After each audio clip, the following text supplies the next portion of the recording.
Olá, tudo bem? Estamos entrando no ar mais um PodJus, podcast da OAB Uberlândia.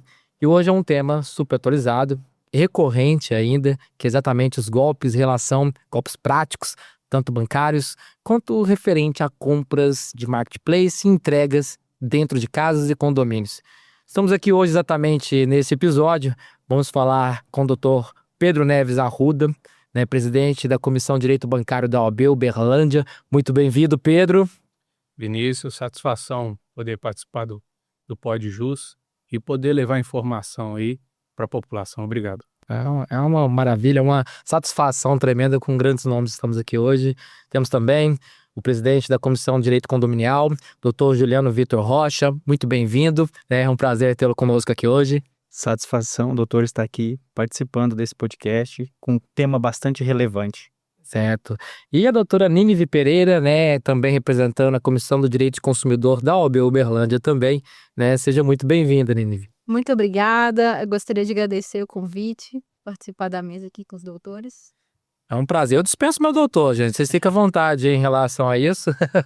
Eu sei que é o nosso formalismo às vezes, né, para quebrar esse gelo, mas faz parte da nossa cultura, né? Eu costumo explicar, enquanto professor, enquanto ente diretivo desta casa aqui de OAB, né, que onde vai a gente respeita o ambiente. Mas hoje a gente está no ambiente formal, então pode ficar à vontade em relação a isso, sobre essas tratativas. A gente está com um tema muito interessante e recorrente, né? Atual. Eu costumo falar que o problema de hoje em dia é que a gente tem um acesso fácil à informação e a tecnologia acelera esses processos, principalmente de golpe. Então, por acelerar esse processo de golpe, eu queria trazer, antes a gente discutir as pautas nossas aqui, né, nossas temáticas, alguns dados de grande relevância, né? E aí eu acho que vai contribuir bastante vocês com a experiência de vocês, né, com a bagagem que vocês têm em relação a isso. Eu queria muito vocês à vontade em relação a isso, né? O golpe, o primeiro que eu tenho aqui é exatamente sobre entrega, né? É comum. A gente hoje em dia quase não sai de casa, faz compra por internet. Então estamos aí utilizando as grandes plataformas de marketplace e as pequenas também, né? Que eu acho que hoje todas as lojas possuem marketplace. A gente quer a comodidade, segurança de receber em casa, mas até que ponto vai essa segurança, né? Eu acho que um dos primeiros golpes que a gente poderia comentar, que mesmo que já tenha uma recorrência, tem um tempo, um longo tempo, né? Ainda continuam com índices alarmantes em relação a isso. Para ter noção, né? A gente tá falando do golpe aqui do motoboy, eu queria que a gente fosse discutir sobre isso, mas ele é responsável por 126 mil ações até 2025. E são dados de 2014 a 2025. Mais de 126 mil ações dentro do Brasil. Só referente a isso, estou falando de casos que foram judicializados. E de todos os golpes, ou seja, que é categorizados como golpes, ele representa quase 20%, Pedro. Imagina o seguinte, Pedro, ao longo dos seus 17 anos de carreira, Pedro aqui com a sua longa experiência, né? E atuante dentro do direito bancário. Eu queria compreender um pouco, primeiro, como é que é essa logística, né? Nem todo mundo sabe como é que é o golpe do motoboy. Então, eu queria que você explicasse mais ou menos como é que seria essa logística, o que acontece. Hoje a discutir responsabilidade quanto a isso. Muito bem-vindo. Obrigado. Os índices realmente são alarmantes, né? Nós tivemos um crescimento aí entre 2018 e 2024 de 408%, tá? De golpes digitais. É um número grande. Por isso que eu acho que a gente precisa estar debatendo, conversando. O golpe do motoboy, eu acho que é interessante a gente só contextualizar e visualizar como que funciona, tá? Hoje um terceiro, ele liga para o cliente, se passando por um funcionário do banco, indicando que teve ali uma suspeita no cartão dele e destacando a urgência de tentar resolver a situação e que vai mandar um motoboy até o condomínio para pegar esse cartão com o cliente. O motoboy chega no condomínio, acessa o cliente, pede a entrega e muitas vezes consegue até mesmo a senha do cartão, né? Pedindo a senha. Pedindo a senha. E aí, num curto espaço de tempo, ele então utiliza aí para fazer diversas compras, utilizar limites, valores, e quando o cliente deu conta do golpe, O prejuízo já foi alto, tá? Então a gente tem que estar conversando, hoje a gente vai debater aí. Tem alguns outros casos também que o motoboy passa um valor acima do limite também, então é importante a pessoa estar atenta com o valor na maquininha. E alguns casos que a maquininha está adulterada. Isso eu já vi também de casos de maquininha escondida, né? O valor tá segurando, ou tá falhando a tela. Isso foi muito... Teve um holoforte muito grande que estava sendo utilizado em posto de gasolina ano passado.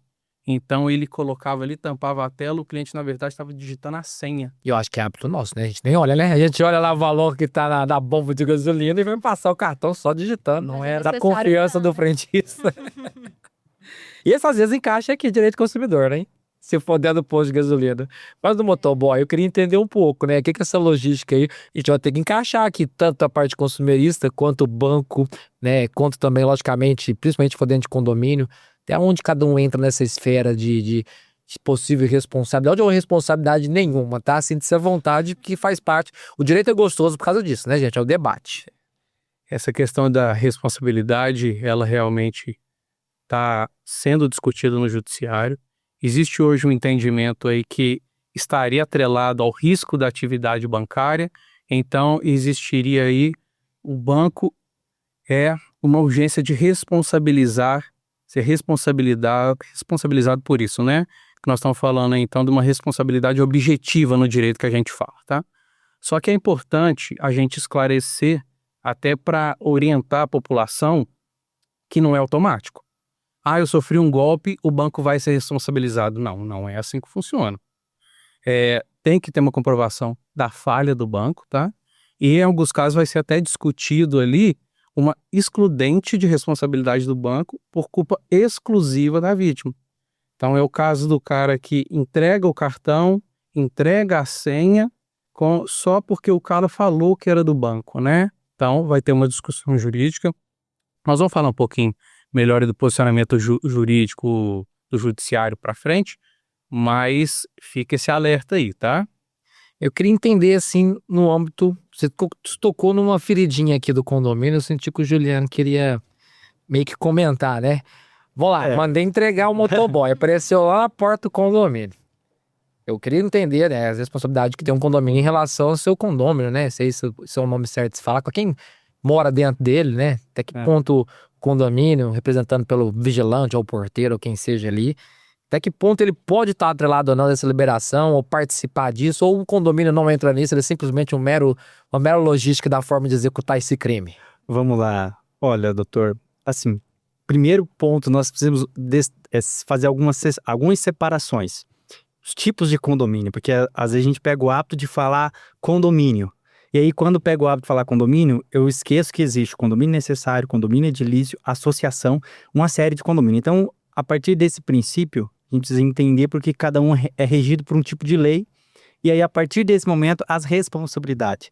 E aí, eu já adianto para todos. Via de regra, condomínio não responde. Por que não responde? Porque o que se aplica em relação condômino, morador e condomínio é o quê? Copropriedade, relação civil. Nós não se enquadramos, praticamente são só exceções. Então, a pergunta seria assim, condomínio responde? Depende. Eu posso depender do direito. Por que depende? Nós vamos pensar assim, chega lá o motoboy e ele acessa o condomínio, ou ele tem acesso ao condomínio para aplicar esse golpe através de uma falha da portaria, através de uma falha do vigilante, aí o condomínio passa a ser subsidiariamente responsável. Agora, chega lá o motoboy, a pessoa para aplicar o golpe, o morador autoriza acessar, ou fala que pode liberar, ou recebe a informação e fala assim, estou indo, e a pessoa vai até a portaria, passa o cartão e cai no golpe, não existe culpa nenhuma, nem do condomínio, nem do funcionário, de forma alguma. Então, eu sempre falo, depende. Se foi o condomínio que falhou, ali vai responder. Colocou alguém para dentro. Eu acho que tem um outro caso que eu vou trazer daqui a pouco, e daí às vezes o condomínio encaixa mais.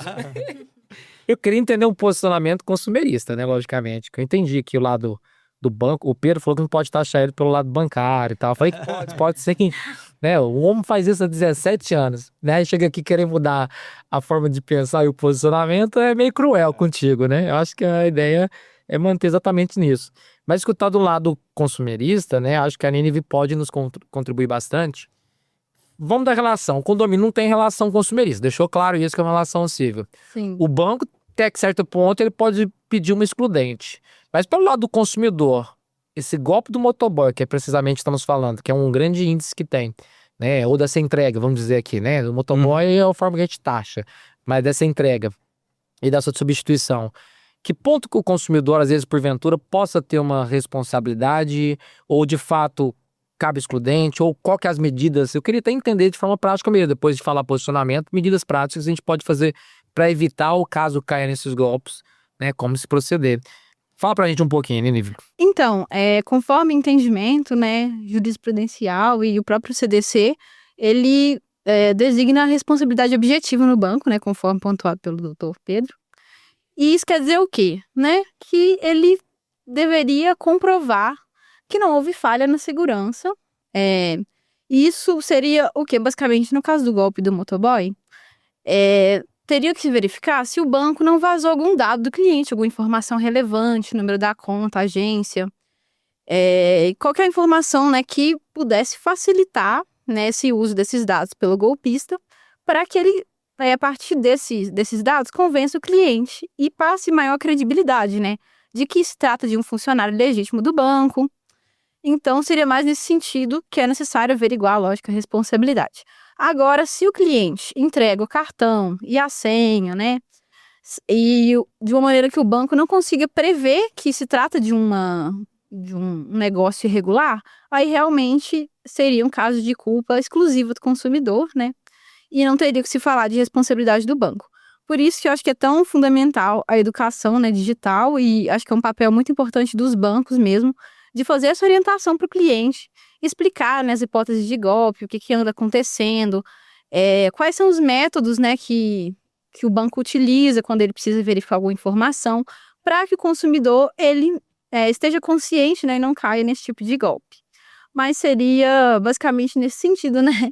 Teria que olhar a culpa do banco nesse sentido. Eu falo que é um pouco até complexo, né? Eu acho que enquanto, na minha parte de labuta, onde eu sou especialista, digamos assim, pela minha docência, né?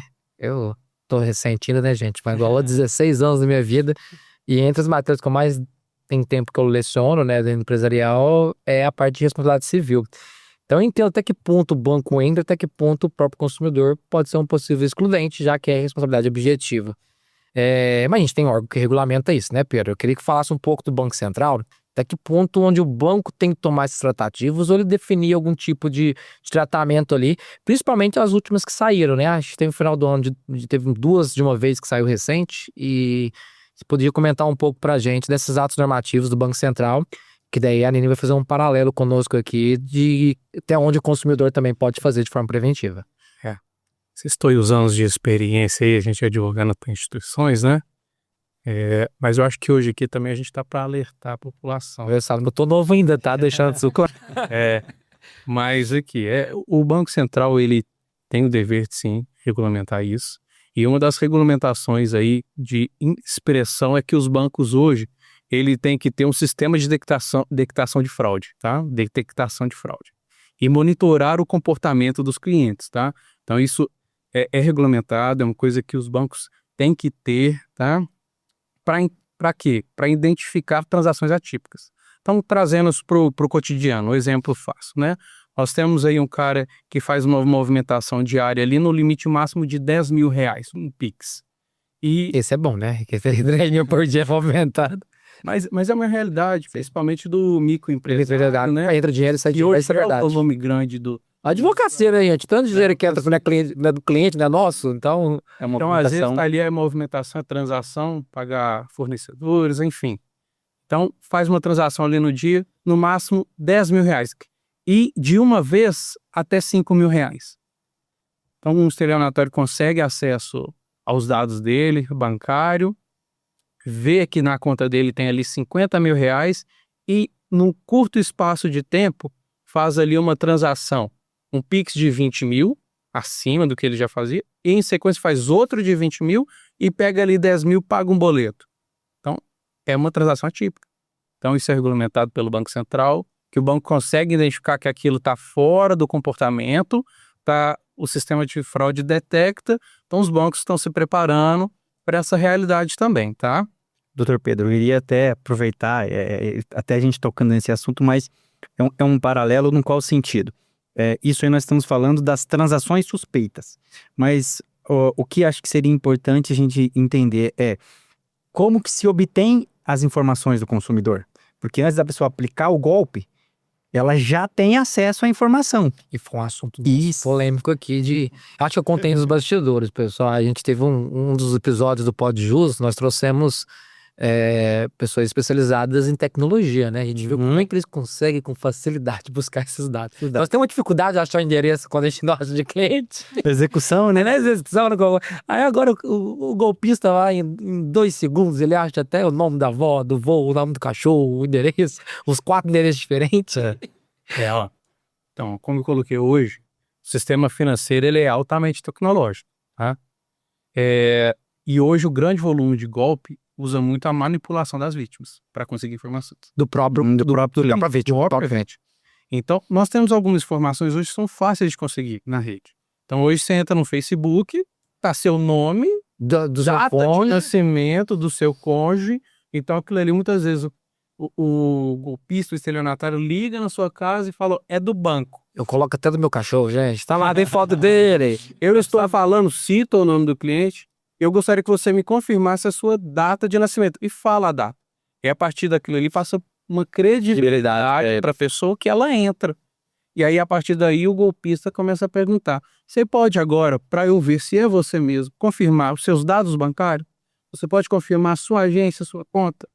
Você pode confirmar o número do seu cartão? Então, eu já vi clientes que o motoboy já está munido dessas informações, vai até o condomínio, chama o cliente e fala, olha, para a gente confirmar que esse é você mesmo, fala o nome, cita a agência, cita a conta, aí a pessoa se sente seguro. Fala, É nossa, do banco e mesmo. aí procura o advogado e fala, ele citou meu nome, ele citou minha agência, mas ela já tinha passado as informações o quê? Lá por telefone.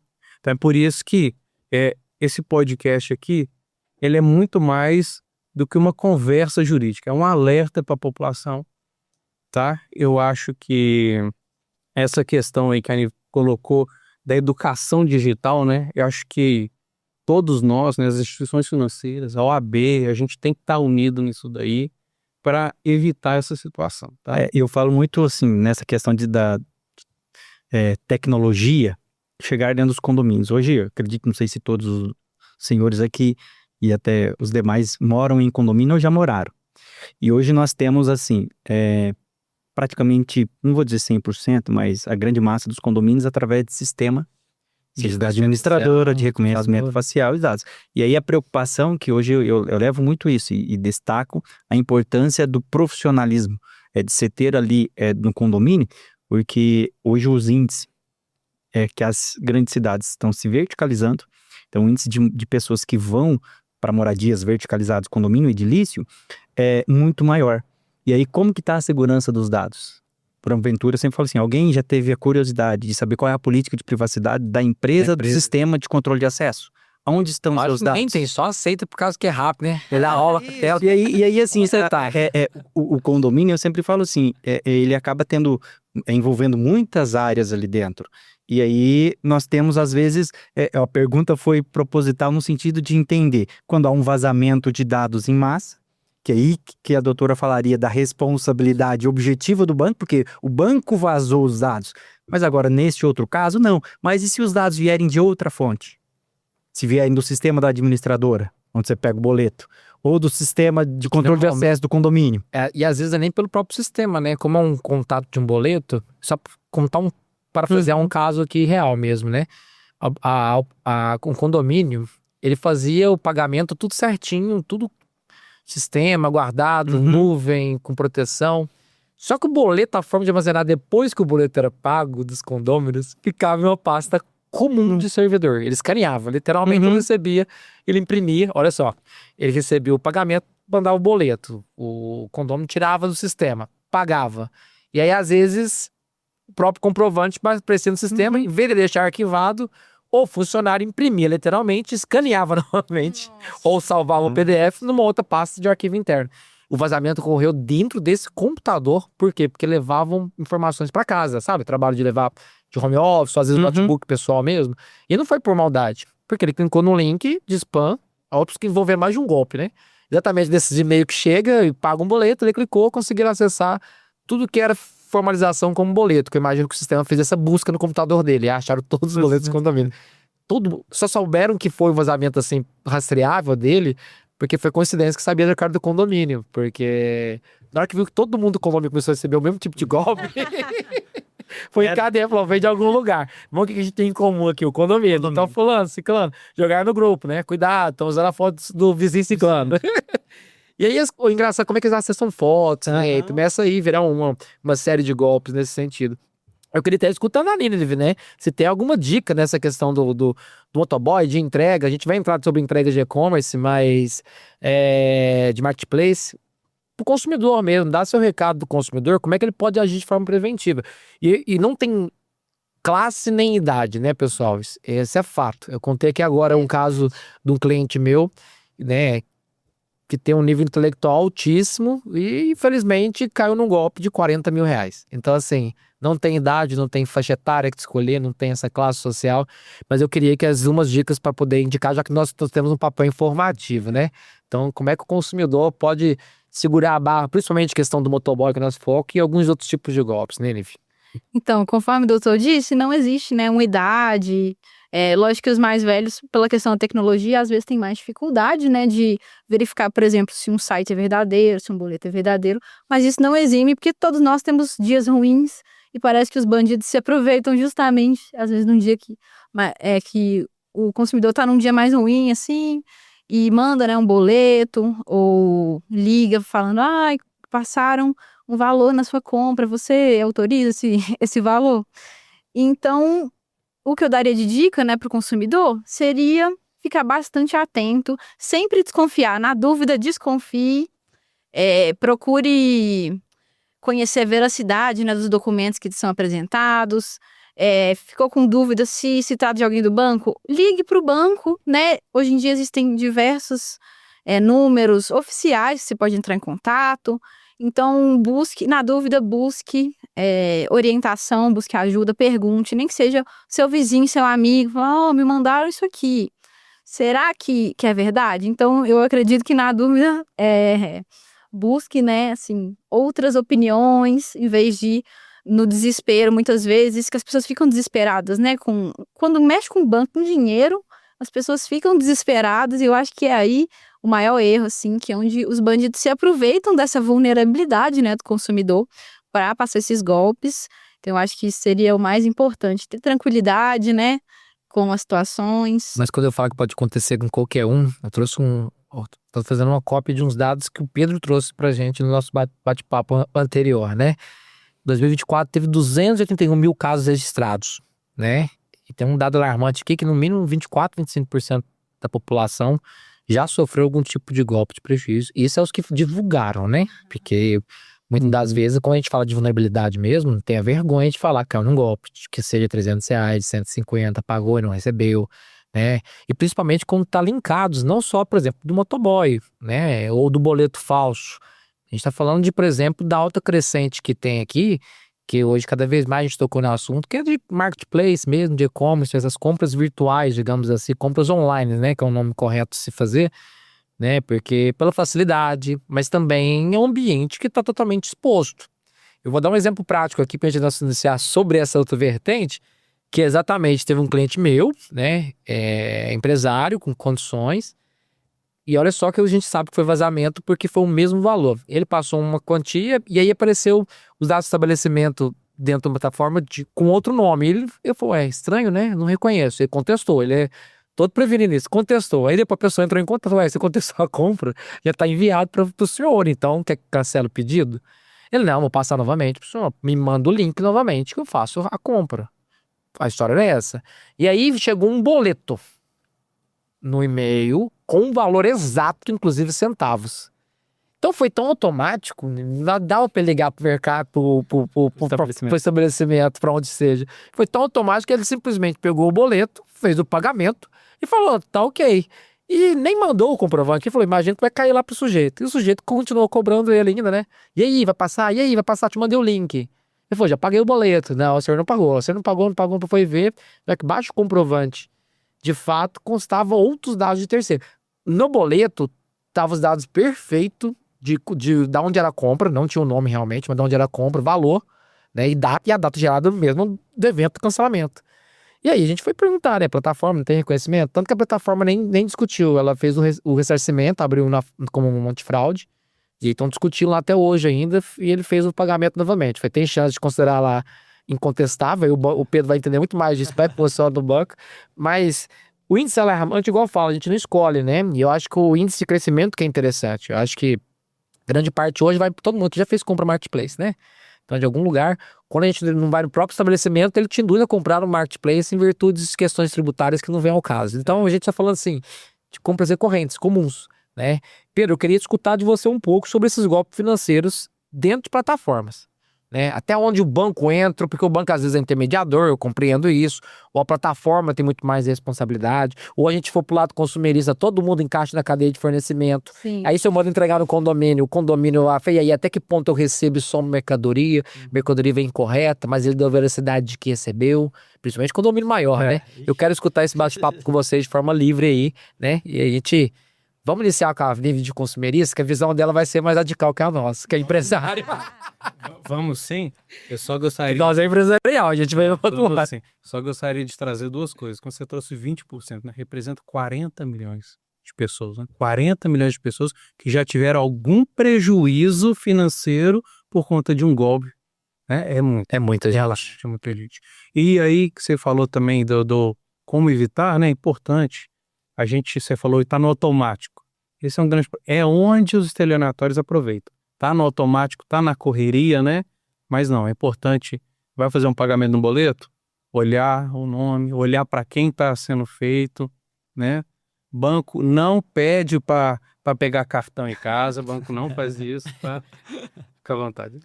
Mas o DDA, ele faz, aparece lá, né? O DDA, que é dos boletos. A gente fala que até... Falei em DDA, existe um tipo de fraude que... Dois caminhos, por exemplo. Eu trabalho muito com pagamentos de condomínios. Então, condomínios que giram anualmente milhões. Então, você somar aí. E aí, geralmente, o que a gente percebe muito é os DDAs. Para o próprio condomínio pagar. E eu posso contar uma história. Parecem vários. Né? Alguém da minha equipe já caiu em golpe nesse sentido. Sim. Tinha que pagar um boleto e aí foi lá no... mas é esse boleto, tinha 3 boletos no DDA. Qual deles? Aí, tem que pagar porque senão vai ter juros. Não, paga esse. Foi lá. Pagou errado. Então, esse é um ponto. E hoje está existindo alguns tipos de fraude, no qual sentido? A pessoa descobre tanto o processo de cobrança, em nome do condomínio, entra em contato com o devedor e simula uma proposta bem mais barata, em nome do condomínio, para pagar. Ele acha que é vantagem. A gente vai lá, vamos quitar isso. Quitar, ou, por um outro lado, o próprio boleto do condomínio. Então, cai muito nisso aqui de estar dentro do DDA. Então, existe muito isso. Às vezes, o condomínio emite mensalmente seus boletos para os condôminos e tem pessoas que só pagam pelo DDA. Não, eu me senti assim, igual esse golpe desse cliente meu que eu contei o caso, né? Em que chega esses casos para mim por causa de empresa, né? Então, normalmente, ele contou, eu falei, cara, é um empresário que tá acostumado com isso. Eu fui ver meu hábito, chegou o DDA, eu autorizo. É um péssimo hábito por causa do automático, né? Nossa vida, a gente tenta, às vezes, fazer tudo no automático, na correria, na facilidade. Bateu, às vezes, o nome da empresa, um valorzinho, você fala, tô devendo é isso. Você vai lá, autoriza o DDA e já faz o pagamento, já descontou e pronto, mete bronca. Mas é complicado. Eu acho assim, a gente sempre vai entender o lado do consumidor quanto vulnerável, né, da relação, mas a gente tem os lados de cá, do próprio condomínio, do banco, né, das empresas em geral. Expõe-se mais ou menos aí, conta um caso pra gente, eu gosto de caso. E aí você conta um caso e explica pra gente aí até onde o consumidor pode pisar, pode fazer e até onde tem que agir com cautela nas compras que a gente faz em plataformas de marketplace. Então, doutor, eu vejo diariamente, né, muitos casos de pessoas que levam golpes, né? Eu trabalho bastante nessa área do lado do consumidor. E normalmente, no caso das compras online, na verdade, toda a relação de consumo, todos os fornecedores, eles são solidários, né? Eles respondem solidariamente. E aí vai dar... no processo vai se oferir, né? Qual que é a culpa de cada um na relação. Mas, em especial nos bancos, o que eu tenho mais visto é o golpe do falso advogado, né? Que o pessoal fala, tem um valor para você receber o seu processo. E aí o pessoal já fica louco, achando, nossa, vai cair dinheiro na minha conta. E aí até aproveitando, e aí aproveitando até uma ótima dica de segurança é que dinheiro não vem fácil. Então qualquer proposta, seja do condomínio, seja de qualquer empresa, não vem fácil. Você tem que deixar aqui, né? Todo mundo tem que falar, pô, postado. dinheiro não vem fácil. Atenção, consumidor. Então qualquer proposta que você receber, né, de se livrar qualquer promessa milagrosa de se livrar de dívidas, de diminuir substancialmente o valor, qualquer coisa do tipo, é muito importante desconfiar, né? E o consumidor tem que ficar atento também, porque às vezes os golpistas estão muito inteligentes, muito espertos, né, hoje em dia, e acaba enganando o consumidor de uma maneira que ele mesmo faz o Pix, né, a transação de maneira voluntária mesmo, né, como é o caso dos boletos, e ou faz um reconhecimento facial para fazer a transação, e aí nesses casos fica muito difícil depois o consumidor alegar, né, que a responsabilidade não seria dele, né, porque ele teve um papel ali ativo para consumar, né, para ajudar nesse golpe. E enquanto banco, né, lógico que tem o dever de garantir, né, a integridade das operações. Tá de um lado que você fala do banco. Eu ia fazer aqui, eu tava olhando aqui, eu tô observando aqui, porque assim, eu da parte de condomínio, tô, assim, Tranquilo. muito tranquilo. Eu vou contar um caso, então, para ajudar vocês. Envolvendo os três, então. Mas vou deixar você concluir. Vai lá. Até perdi o raciocínio agora. Ô, Pedro. Pô, olhar do Pedro, que fez a questão banco. Falou do banco e ele falou assim, opa. Que o banco também tem a responsabilidade, né, de oferir a movimentação, se ela é suspeita, se faz parte, né, da rotina do Pedro vai consumidor. comentar as resoluções do Banco Central daqui a pouco aqui, do que tem que ficar atento do banco, não é isso? Eu vou falar só que acho que é legal a gente falar dos 3 entendimentos que estão tendo hoje, tá? Sim. Jurisprudenciais, né? Tem um entendimento aí que o banco houve uma falha, né? E ele vai ser responsabilizado. Súmula o STJ nesse sentido, responsabilidade objetiva, né? Tem também um entendimento onde o consumidor, né, tem uma culpa exclusiva dele, onde ele passou as informações, né? Então, ele entregou o cartão, ele entregou a senha, então o banco pede ali um afastamento, exclusão de culpa. E nós temos aí ainda chamado, que acho que nós não falamos ainda, da culpa concorrente, né? Sim. Porque o cliente entregou o cartão, entregou a senha, mas aí é o que ela falou ali, que o banco tem o dever também de fazer análise comportamental do cliente, né? O dever de zelar. Então acaba tendo uma divisão aí de responsabilidades. O que eu falo assim, do condomínio ficar mais isento, porque a dívida de condomínio, ela é dívida portável, que a gente fala. O que significa isso? Não é o condomínio que tem que ir atrás de você para você pagar. É você que tem que procurar Correr atrás. qual é o canal correto de pagar. Então, Paga mal, paga duas. Então assim, nesse Qual esse conceito de pagar mal, eu paga falo muito duas? isso, as pessoas às vezes, eu não vou dizer assim no geral, é como se fosse um senso, de que tudo acaba sendo responsabilidade do condomínio ou do síndico. Então o síndico geralmente é o responsável por tudo. Mas no geral, quando você pega o termo legal, quando nós vamos para legislação, quando nós vamos para jurisprudência, o condomínio não responde, porque a dívida você tem que saber o local de pagar. Você não tem que ficar esperando. Então é uma dívida portável. Diferente que eu digo muito, por exemplo, se você não receber, ou se você receber um boleto da encontrar um caso, olha sua só, fatura. onde vai envolver o banco vocês. responde. O condomínio não. E tô dando caso prático aqui mesmo. Meu cliente foi lá, plataforma de marketplace, achou o celular super barato. Começa aí. Diferença grande. Comprou, pensou que não ia chegar, tudo mais. Aí, segurou o pagamento, fez o pagamento. Nesse pagamento, chegou a mercadoria. Ele mora num condomínio que tem várias torres, vários prédios, blocos, digamos assim, né? Então, gigante. E aí, chegou no horário contraturno de que ele poderia estar, o porteiro recebeu, pelo menos pelo sistema, e aí ele estava em viagem, então quando ele chegou no outro dia, que ele falou, opa, vi que chegou minha encomenda. E aí o porteiro, que encomenda? Vamos atrás do condomínio, o condomínio mostrar filmagem, não tem filmagem, tem, não tem, mas se estiver, até onde Aí o que ele fez? Contestou a compra. Eu quero entender que é onde o banco poderia ou não acatar essa contestação. E até que onde, né, ele, enquanto consumidor, ele poderia também, né, buscar os seus direitos. Compreendo que não houve uma formalização de entrega. Pode ter sido um erro do condomínio, falha de segurança, pode ter sido uma falha de segurança no próprio sistema de entrega do marketplace. E até onde o banco entra nessa questão da contestação. Viu que o caso envolveu os três agora. Isso é vida de professor. Muito bom. Vida de professor quer dar exemplo para agradar todo mundo. Todo cajado. Tem que pegar todas as áreas. Exatamente. Eu quero escutar o primeiro do condomínio. Do condomínio, vamos lá. Hoje, volto a repetir, condomínio responde? Depende. Depende no qual sentido. Se a convenção do seu condomínio falar que o condomínio responde por todo e qualquer dano, que é algo muito raro nas convenções de condomínio, embora a lei de condomínios ela é de 1964, se a convenção falar que o condomínio responde, não temos nem que discutir. O condomínio vai responder, mas a convenção tem que ser clara. O que eu, até hoje, são 10 anos exclusivamente na área de condomínio, nunca peguei uma convenção que fala que o condomínio responde diretamente. Será por quê? Então Para assim, isso é a importância do jurídico antes de fazer a convenção. é a convenção, isso.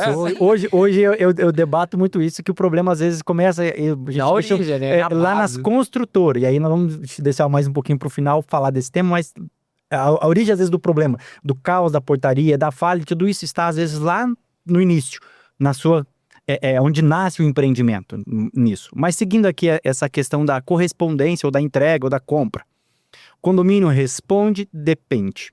Se chegou a entrega, foi feita a entrega, protocolada, o porteiro do condomínio, ou o vigilante, ou o zelador, ou alguém responsável por receber a encomenda, assinou, você assumiu a responsabilidade. Condomínio, aí a pergunta é, qual o tipo de correspondência o condomínio tem que receber? Via de regra, aquelas que se enquadram dentro da lei dos Correios, de telégrafos, dentro da lei dos Correios. Fora disso, o condomínio, para que ele receba, ele tem que passar no regimento interno. Então, a primeira dica que já fica para todo mundo é, você mora em condomínio, procure saber qual é o regimento interno para as correspondências. Então, isso é a dica tanto para o jurídico quanto para o síndico. Você tem que escrever lá no seu regimento interno. Primeiro, o síndico fala, o porteiro não pega. Ah, mas seu João do apartamento 33, tão gente boa, traz pão pra mim, como é que eu não recebo as coisas dele? Aí nós vamos lá, são dicas práticas, operacionais muito. O que o síndico tem que criar? Um plano de contingência. Qual que é o plano de contingência? Essa correspondência pode pegar, essa você não pode pegar, essa você pega, essa não pega. Recebeu? Aí nós temos um outro problema, os entregador. E aí vou contar uma questão prática.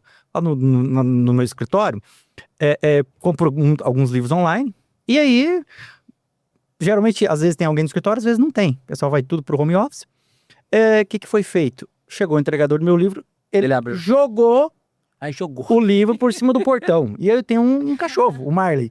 Um cachorro lá. O Marlon adorou. Aí Ele viu o negócio caindo do céu. Tava lá no Ó o maná do céu.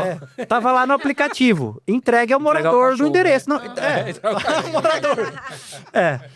Aí eu contestei. A fotinha do Marlon. Falando com minha esposa, eu falei assim, mas como que pode? Não tinha ninguém recebeu. Eu fui no vizinho da frente. Não entregou. Ela falou assim, quer ver que ele jogou pro portão? No portão e o Marlon comeu? Foi dito e feito, fui procurar. Tava lá os pedaços do livro, aí bati a foto, eles me reembolsaram. Mas repetindo, aí o que eu fiz? Eu pedi, coloquei na observação, não jogar no portão, tem animal, se o animal come, não é outro problema, poderia morrer. Fez o seguinte, pelo menos não comer seu lanche.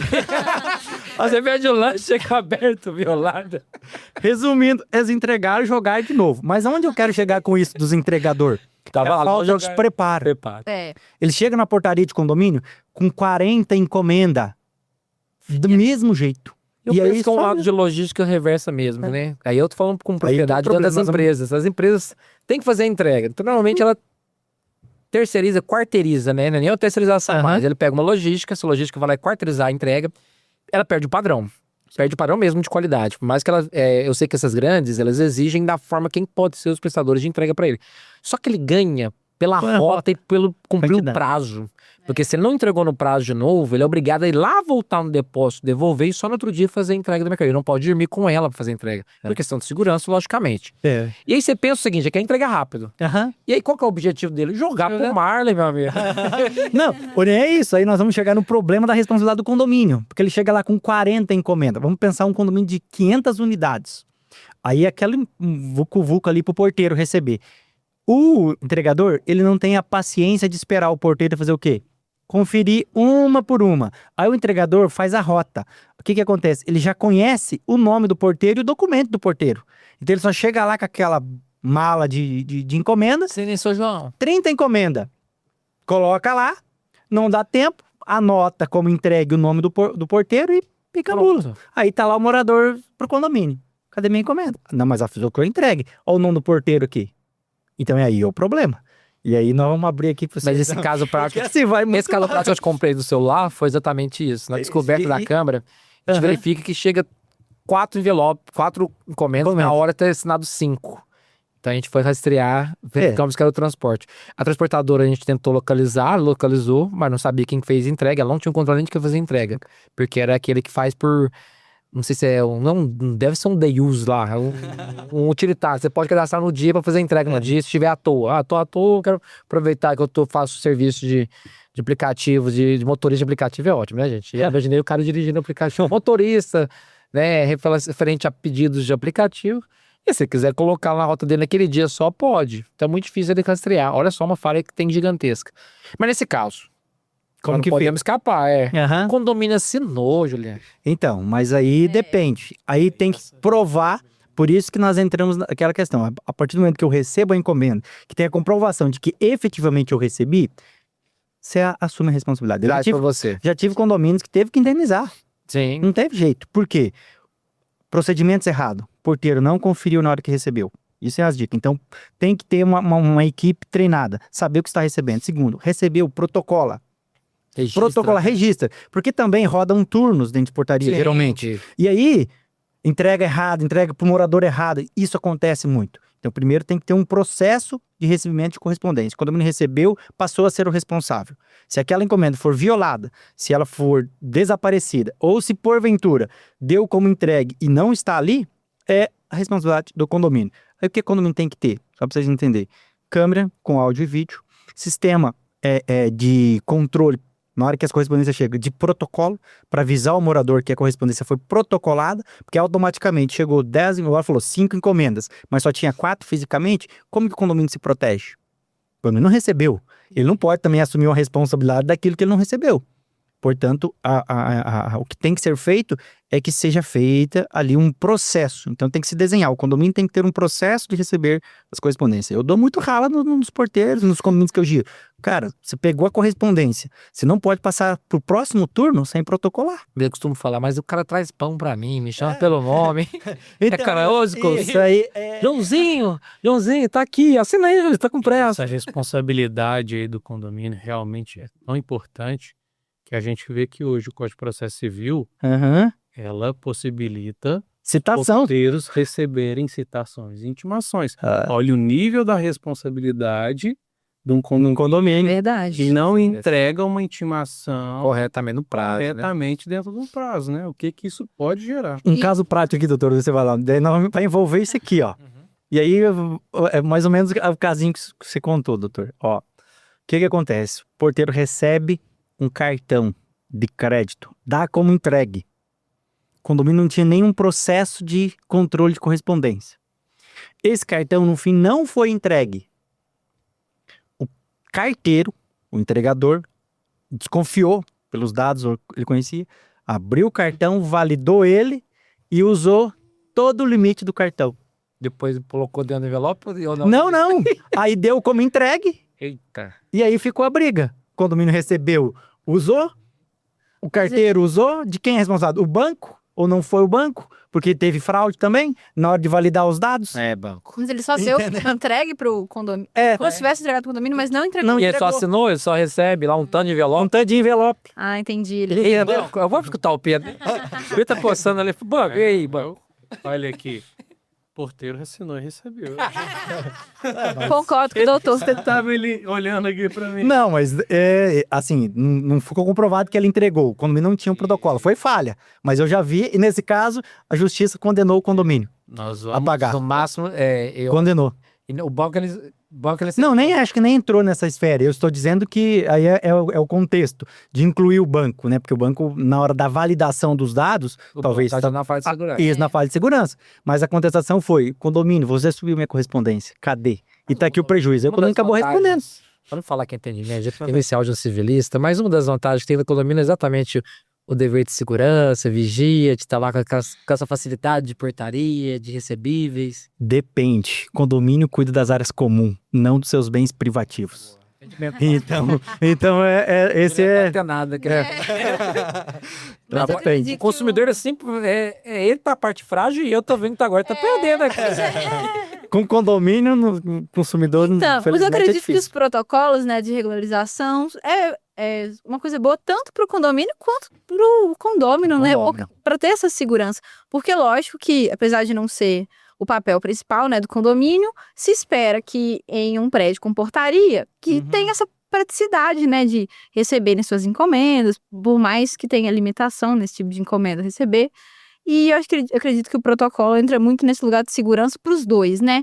Para o condomínio não responder, acabar respondendo por uma coisa que ele não fez, né? Não tinha responsabilidade, tanto quanto para o condômino mesmo, né? De ter essa segurança de que as mercadorias foram efetivamente entregues, né? Que é uma coisa que tem bastante problema hoje em dia, né? Essa coisa das entregas. Acho que eu tô falando muito aqui, é porque Marketplaces. caso de condomínio envolve muito, mas eu falo muito assim, ó, com o crescimento das entregas, das compras online, teve um crescimento no final de 2025 de mais de 10%, o que quantifica 94 milhões de aumento de compras online. E aí eu disse do problema que nasce com a construtora. O que acontece? Quando a construtora vai construir um condomínio, ela não entende que ali tem que ter espaço para correspondência, tem que ter espaço para o porteiro, espaço pelo menos para você colocar ali esses armários inteligentes, esses locks. E aí, como o condomínio às vezes não tem estrutura, não tem uma portaria para isso, vira um caos as encomendas, porque daí aumenta. Esses dias eu cheguei numa portaria de um condomínio, tinha uma janela comprado no Mercado Livre. Uma máquina. Eles usam um espaço certinho da É. guarda. Aí eu brinco assim, eu falo assim, gente, eu vou ter que tirar o porteiro pra fora pra guardar as coisas. Que ela tem janela. Não tem espaço. Então, é um problema. Eu morei num que deixava... Qualquer um tinha acesso a todas as correspondências. O papel do porteiro era só colocar nos apartamentos. O meu é Mas, assim. mas era comum de cada um pegar e falar, vou aproveitar que eu vou subir a escada, o elevador, e já levo de ciclano. E aí, dependendo do tipo de carta, a gente teve esse problema. Ele nem entregou. Porque ali descobriram um caso de sinistro pessoal. Ele literalmente, eu acho que ficou curioso, levou. Falou, vou levar pra casa pra ver como é que é esse. E aí só soube depois que falou que depois de uma semana, o grupo de condomínio rolando solto, e alguém soltou. Falou, alguém recebeu minha carta. E comprovaram que entregou. E ele tinha esse controle rigoroso de entrega. Ele disse, foi realmente o condomínio entregou e colocou aqui pra cada um pegar o seu. E aí foram verificar de câmera, foram verificar o cara entrando com a carta dele. Aí ele falou, não, confesso, eu fiquei curioso na carta. Isso tem Aí ele muito entregou a problema. carta aberta. Eu tenho um amigo que quando ele casou, ele descobriu que as correspondências não chegavam automaticamente na mesa dele. Era a mãe dele que pegava. Fazer o filtro. E ele ficou amigo do síndico, porque justamente o síndico pegava lá na caixinha e colocava debaixo da portinha dele, né? É onde que as responsabilidades vão se dividindo, né? Se multiplicando. Mas eu até vou usar o condomínio de novo aqui, Juliano. A gente viu que a facilidade entra no porteiro, no síndico, né? Eu tô falando de seres humanos. É Sim. comum, tá? A gente tem máquina. Mas tem como a gente trabalhar um pouco com treinamentos mesmo, uso de tecnologia? Eu queria reiterar, assim, até que ponto isso é interessante. Porque, assim, há uma cobrança excessiva em cima de banco. Para evitar golpes, fraudes, né? Facilitar a questão de informações. E para o condomínio, às vezes, ele faz isso muito mais por economia mesmo. De substituir né, o material humano por material tecnológico, seja mais usufruído. Mas tem como minimizar um pouco, tornar isso um pouco mais padronizado, mais seguro para o condomínio receber isso, para poder receber essas mercadorias? né? Trabalhar em conjunto mesmo com os próprios marketplaces que já está habituado e tudo mais. Hoje, o que eu sempre falo, os condomínios eles têm que se prepararem para a questão da tecnologia. Então, o uso da tecnologia hoje é o primeiro aliado dos condomínios. Então, para que se você não tenha problema com a sua correspondência, eu sempre falo isso, procure saber junto ao condomínio qual o tipo de correspondência que o seu condomínio aceita. Primeira dica. Porque se você vai comprar, por exemplo, uma geladeira, o condomínio não tem como receber. Porque é o que ele disse. Tirou o porteiro, pôs de novo a geladeira no lugar. Se recebe Recebe até a citação, e eu já tive caso, e aí eu bato na tecla isso. Se você recebeu a citação hoje, você tem que ter prova de que você mandou para o morador hoje. Que está correndo prazo. A partir dali. Então, tem que ter esse controle rigoroso das correspondências. E isso aí passa por um processo. Hoje, com o advindo das portarias remotas, que é o que você está falando de tecnologia, meio que tirou um pouco dessa responsabilidade. Geralmente coloca lá um locker com as encomendas, e a pessoa, quando chega para fazer a entrega, ela já vai lá, e aí existem alguns homologados dentro do correio ou dentro das plataformas, e automaticamente ela cadastra, coloca a encomenda lá, e aí o aplicativo notifica o morador. Isso exime o condomínio de responsabilidade, porque quem colocou foi o entregador, e quem tem o dever de retirar, o morador. Então, perdeu até a intermediação. Isso, eu tiro a figura do porteiro. Só que existe... Do segurança. Do segurança. Né? Se houver Só que violação existem de segurança. outros processos. Existem condomínios que não tem espaço para eu colocar um locker. Quem tem que receber isso? O porteiro. Às vezes é investimento mesmo, né? Que é financeiro. Ó. Isso. E aí nós entramos em maiores problemas, que eu sempre falo que envolve condomínio, é sempre problema. O porteiro, ele tem que ter a devida qualificação. Então hoje, se você não tem uma equipe de portaria que sabe operar um sistema de controle de acesso, de cadastro de correspondência, de aviso aos moradores, você vai ficar para trás, vai ter problema. Muito problema. Então tem que ter câmera, áudio e vídeo. Eu dei uma dica, assim, uma dica bem operacional Sim. para uma certa portaria que dava problema de encomenda. Porteiro, quando você for receber a encomenda, sabe o que você faz? Quando o entregador chegar, você pega assim correspondência e fala assim, ó, fulano de tal, põe. Fulano de tal, e vai colocando. Sabe por quê? A câmera tem áudio e vídeo. Se alguém falar que a minha correspondência chegou ou não chegou... Põe na câmera. Não, hoje existe um sistema de tecnologia que quando você protocola a encomenda, ele automaticamente tira a foto. Automático. Tanto na hora que você recebe e protocola, quanto na hora que você entrega para o morador. Ó, pra você ver que o assunto nosso é extensivo aqui, a gente ficaria a tarde inteira.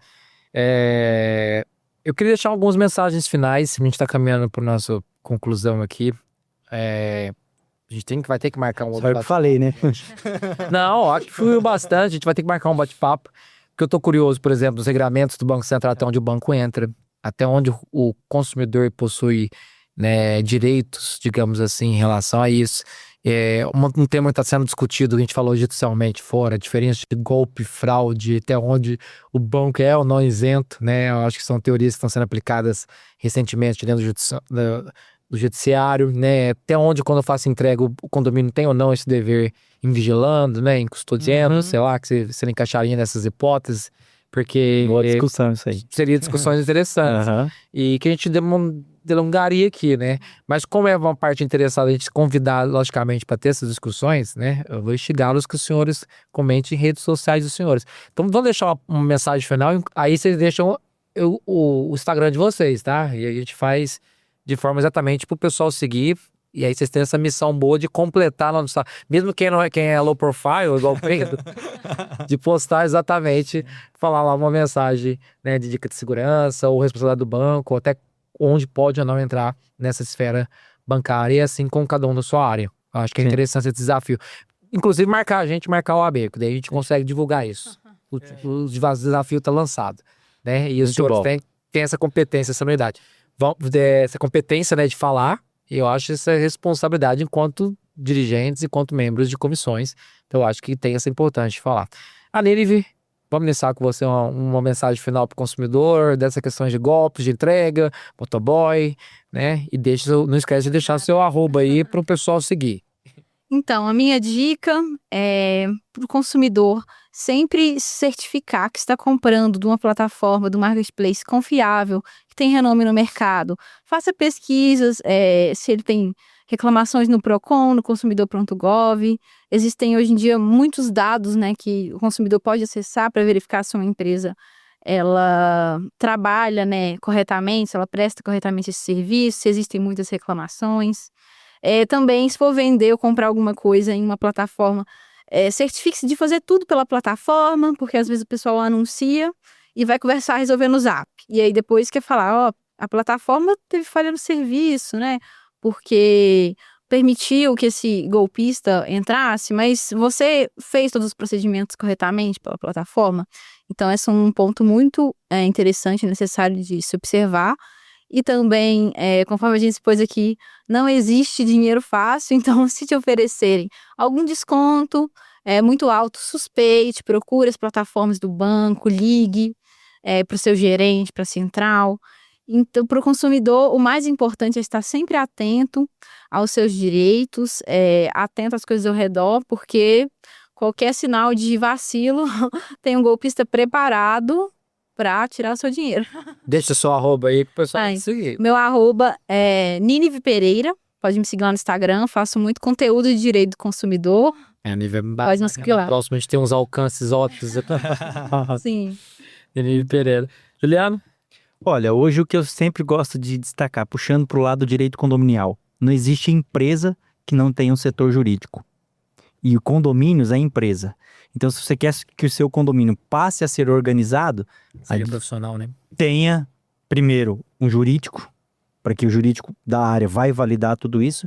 E o segundo ponto, escolha um síndico também preparado, porque síndico para mim é CEO. Então, se for um síndico preparado, ele vai saber gerir risco, ele vai saber gerir as correspondências, ele vai saber gerir os dados, ele vai saber contratar. Então, hoje a dica para a área de condomínio é essa. Procure uma assessoria jurídica especializada da área de condomínio, porque eu chego muitas vezes, colegas advogados, até com todo respeito, doutor, mas aplicou o direito, como eu falo, olha, doutor, sinto muito, mas não se aplica CDC, condomínio. Então, por isso, alguém da área especialista é o melhor caminho hoje para os condomínios que estão crescendo muito. E o meu arroba é Juliano Victor Direito. Victor com Não, C no meio. Juliano Victor da Rocha. Juliano Victor da Rocha. Isso, lá no Instagram. Sempre posto algumas coisas lá também e sempre estamos esclarecendo dúvidas relativo a condomínio e outras coisas também. Bacana. Vai lá agora, Pedro. Vinícius, agradecer mais uma vez a oportunidade, tá? Tá aqui no Pod Jus, representando a classe. A mensagem final, eu acho que é complementar o que os colegas falaram, que é realmente de conscientização de todo mundo, é um dever. Eu acho que ressaltar também o trabalho da OAB, que não é apenas de representar a classe dos advogados, né? Vai muito além disso, né? Vai da gente estar conscientizando a população, trabalhando em conjunto. Então, a Comissão de Direito Bancário aí da OAB está preparando também para esse ano ainda uma cartilha antifraudes. Bacana. É para trabalhar com as pessoas, conscientizar, tá? A gente está buscando apoio das instituições financeiras também, que eu acho que é um dever de todo mundo, tá? O arroba aí é pedroarruda.adv e pedir para a turma também seguir lá, Comissão do Direito Bancário, direitobancário.oab Uberlândia, que a gente está complementando tudo que a gente conversa aqui, está trazendo essas informações e estamos todos à disposição. E na dúvida, procura a OAB, procura seu advogado mais próximo, que a orientação é sempre necessária. Senhores, foi um prazer. Doutora Nínive, né? Acho que sempre essas conduções que tem de temas de alta relevância para a sociedade, eu fico muito agraciado de ter essa oportunidade como host. Então, muito bem-vinda, né? Sinta-se à vontade, né, para a gente poder contribuir com os demais. Eu acho que esse é o nosso papel enquanto OAB, né? Eu falo isso com propriedade como um ente representativo. Então, acho que a gente exatamente somar forças, né, comissões diferentes, mas com um tema de grande relevância. Então, foi um prazer compartilhar com você, doutor Juliano. Sempre um prazer também compartilhar, aprender. É uma pessoa que eu gosto de seguir ali, ver como é que tá as falas, e joga. Esse pessoal, acho que às vezes a gente não enxerga, a gente tá olhando todo mundo, tá? O Pedro é nosso low profile um pouco mais, mas o Pedro agora vai começar a ser um pouco mais. Minha esposa que gosta. Ela de dar um movimento. E pela amizade longa que eu tenho, né, com o Pedro, o carinho que tenho, eu acho que sim, é um grande sabedor dessa parte do direito bancário. Então, deixa externado aqui meu carinho e consideração e para todos seguirem também nosso Instagram. @podjusoab e @OAB Uberlândia, que a gente vai estar lá com esses cortes, com nossos episódios. Tem no YouTube também, que salvo engano é OAB Uberlândia. Então, OAB Uberlândia, a gente joga o podcast lá, todos os episódios na íntegra. Não sei como é que tá de edições, mas em regra a gente tá lá, né, evoluindo com isso. É um projeto bacana, a gente traz essa relevância e vai estar sempre levando para vocês. E eu estou instigando vocês realmente de compartilhar com um papel informativo que nós temos. Então, assim, quem for de rede social, usa rede social, quem for de cartilha, usa cartilha. Mas acho que é importante a gente conscientizar exatamente nosso papel enquanto Ordem dos Advogados do Brasil, principalmente aqui em Uberlândia, né? A gente tem esse papel muito peculiar de ser informativo. Por isso a gente tem altas comissões, muitas grandes comissões. Então, assim, eu queria estimular vocês para continuar sempre, sim, sabedores, mas também compartilhar, né? Tudo que aprendemos, acho que a gente não pode guardar, a gente tem que exatamente, né, expandir um pouco mais esse conhecimento. E foi um prazer. E encerro mais um episódio do Pod Jus, do podcast da OAB Uberlândia.